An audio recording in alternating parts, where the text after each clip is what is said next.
What a dream come true today. Wow! This is a dream come true! I've been growing a garden on ground level, but the problem is there is not enough sun. That's why I resorted to different ways to trellis to get those plants growing vertically. But now I decided that it is time to grow up. Literally, I mean up.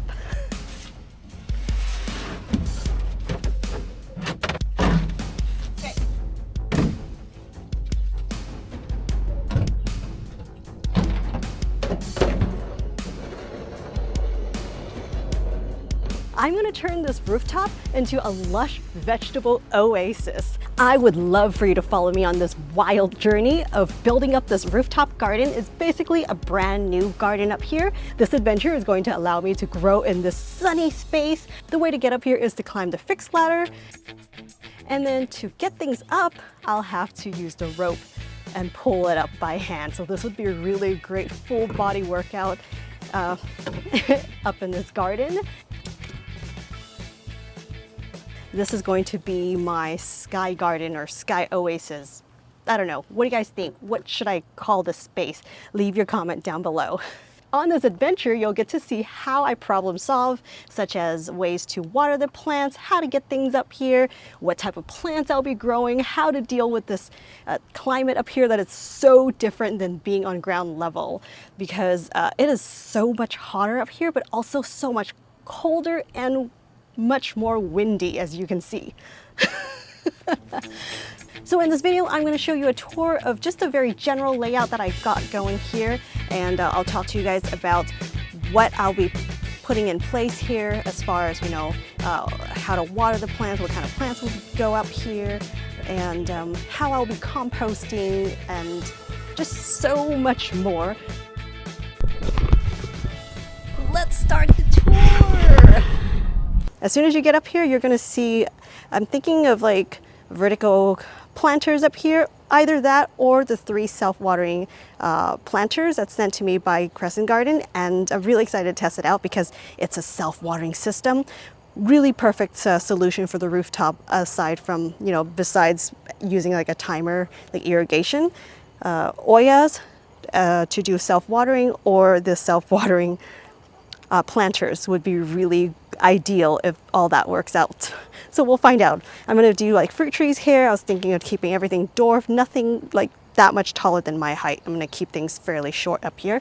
Then right over here, we got a few flood tables. I got these used for a really good deal, so I'm really excited to build this up. I'm going to build a frame for the base to lift everything up. So basically everything in this space is going to be elevated, so it wouldn't have too much direct contact with the rooftop. It's such a silly idea to me that you have to keep, like, you don't want to get it too wet up here. I mean, not really wet, but just you don't want the water to just sit underneath where it would just stay wet for a long time. So yeah, I'm going to be building something to elevate the these flood tables. They are going to be used as trays for me to put all the plants will be in these trays. And then over here, I'm thinking maybe another one of the Crescent Garden self-watering planters here, and then another one over on that side. And I got these mats. These are drainage mats. I really love them. They're rubber, so they can I can use them as like, you know, the pathway, so I can step on them without getting too much of that gravel that's on the rooftop. These are sheets that they put on here to protect the roof. So I need to pick up more of these ones up. I think one of the biggest projects for me here would be to use those 2x4s and build the frames for all of these. The building part, once I get a couple going, it should be pretty fast, but to get all that stuff up here, and I'm not all that strong, so I can't haul like, you know, like a big load each time. I'll just have to bring like a couple of pieces of wood up here each time. And then let's talk about water, guys. The way I'm doing watering is going to be 3 types up here. I'm going to do the Oyas just to start with, because that's like the easiest way to get any plants that I want to get started planting or growing up here, and then I can start planting some things in the Crescent Garden self-watering planters here. And then I think the irrigation is going to be last because it's going to take the most time.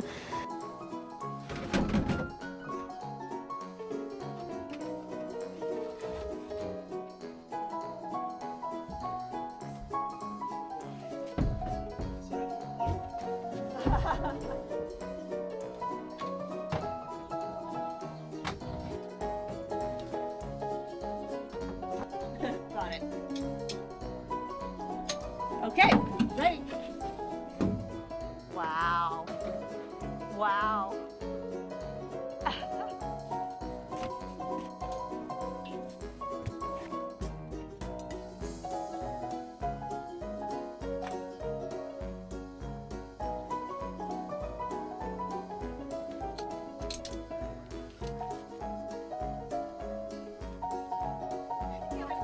Should I do this? Get out of the way, got it.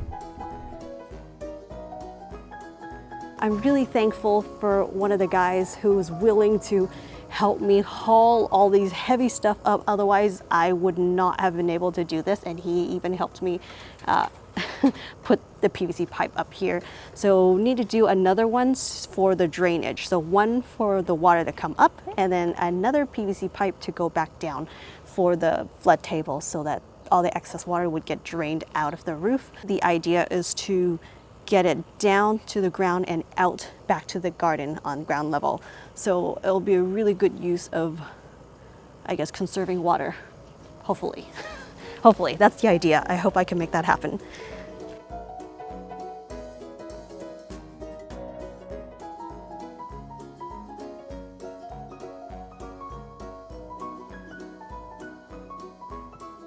Let's talk about the types of plants that are going to be growing up here, because this space is literally full sun. As soon as the sun rises, you're going to start getting some sunshine. So up here, it's really interesting to me because it is like a completely new place. It's so much hotter, so much colder, so much more heavier winds up here. And it just feels like I've traveled to like another state when I'm up here, or maybe another country, who knows, right? Sometimes I question myself, but once I get this stuff and start seeing some plants growing, it's gonna be worth it. It's gonna be so worth it. I'm so excited for like my first little harvest up here, you know? I'm super excited. I also want to dedicate a bit of space to do some yoga and some stretching and maybe some slow motion kind of exercises up here. Don't worry, I'm gonna do it in a very safe area that is away from the edge, because as you can see, most of the rooftop here is actually wrapped around. Like there's I forget what kind of wall this is called, but you know, like it's, yeah, I'm safe up here. But for you guys, I just wanna, you know, make this clear to you that I am not encouraging anyone to do gardening on their rooftops, because it is a big safety issue for your concern and for the sake of your house, your rooftop. So my rooftop journey, take it as inspiration for you, to help you grow a garden if you had like a really sunny location, and just a crazy adventure to follow along. So yeah, let's talk about the types of plants I got up here and more that I would be bringing up, of course. So the ones I got up here so far are the existing plants that I got growing on the ground level. They obviously are not really thriving because there's not a lot of sun, but sometimes when I see plants, I just can't walk away from it because I'm just obsessed, you know, of collecting so many varieties. So, and then some are just like gifted. And I feel bad to kind of let them go because they were gifts, like this pomegranate here. So I think this is going to really like the climate up here because it's kind of like an arid climate on the rooftop. And everything that I'll be growing is going to be either, well, first of all, it's going to be short. The overall height, including the pots, is going to be like 5 feet, 6 feet top. I'm topping it off at 6 or even 5.5. And then I would have the trellis. I'm thinking of trellising all along the borders here to do some climbing things, some vines. Also, I'm thinking of an arc, like an arc trellis, you know, like a tunnel. I always wanted a tunnel to walk through. That would be really fun to grow melons, squashes, stuff like that here. And the great thing about having some, you know, growing some greenery on the rooftop is that it is a really nice private area for me, a place to escape. Let's go back to the plants. I'm thinking I got these eggplants. You know how they love the sun. I got those up here. I got the wild rose that's grown for more like rose hips that I really want to be able to harvest to make some tea or tinctures or something out of. Got lavender, a really delicious mulberry. I think it's called Persian. But yeah, this mulberry is tiny, but it is packed with flavor. It tastes like it's better than candy. I'll bring up a few of these fruit trees and keep them kind of dwarf, maybe like a bush. So very compact, small, some leafy greens. I'm really excited, especially going into fall, get some beets, some nice root crops growing up here because they definitely love, I'm not sure how they feel about all day kind of a full sun, but definitely they'll grow faster as long as I would mulch up here. Oh, I also have capers, pineapples, the chrysanthemums that I'll get to harvest again, these chrysanthemum flowers for tea. And then another spot as we come over this side, I'm thinking of having like some seed starting on in one of the smaller trays to do a seed starting station and a compost bin all within that same area. I'm just trying to, you know, keep whatever that's produced or grown up here. Everything else, the clippings and everything is going to remain here, and I'm just going to compost that and top off these pots. And I have to say thank you so much to the person who helped me haul all this stuff up here. It's so crazy. But because of that is why this rooftop garden is going to happen. If you want to see how I transform this space into this magical garden that I've always been wanting to do, be sure to subscribe to this channel and follow along on this journey. Please come grow along with me. This is going to be wild.